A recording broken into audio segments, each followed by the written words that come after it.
Bonjour et bienvenue sur Geek for School. Aujourd'hui, on va voir comment réaliser une table de Pythagore en quelques clics grâce au tableur Excel. Donc voilà ce qu'on va réaliser dans les quelques minutes qui suivent. Sur une nouvelle feuille du classeur, on va commencer par préparer une grille carrée. On va prendre 47 ou 48 pixels de largeur pour l'ensemble des cellules. Et la même chose pour la hauteur. On va préparer notre tableau. Donc on va saisir simplement le 0 et le 1 sur la première ligne. On sélectionne les deux cellules. Dans le coin inférieur droit, on a la petite croix noire. On tire jusqu'à 10. Même chose pour la première colonne. 0 et 1, je sélectionne la petite croix noire, je fais glisser pour aller jusqu'à 10. Je sélectionne l'ensemble des cellules qui vont composer ma table de Pythagore. Je centre en hauteur et en largeur. J'en profite pour mettre une bordure à l'ensemble des cellules et pour mettre un fond coloré uni. Je sélectionne la première ligne, la première colonne en faisant CTRL-clic et glisser, et je mets une autre couleur de fond.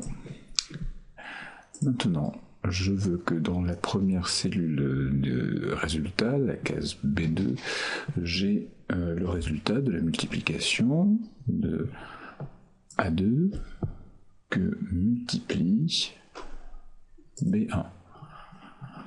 D'accord ? De façon à avoir 0. De la même façon que dans la dernière case, je veux avoir le résultat de la multiplication de A12 que multiplie L1.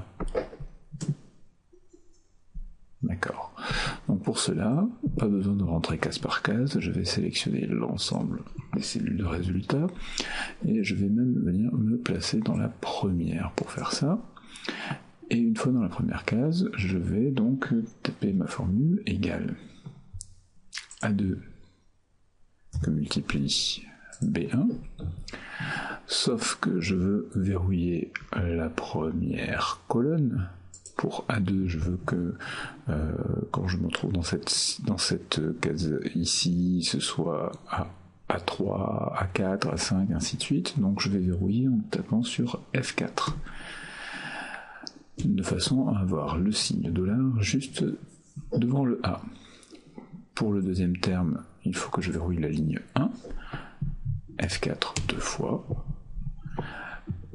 et je tape ensuite sur CTRL Entrée en même temps, et c'est ainsi que je remplis ma table de Pythagore en quelques clics.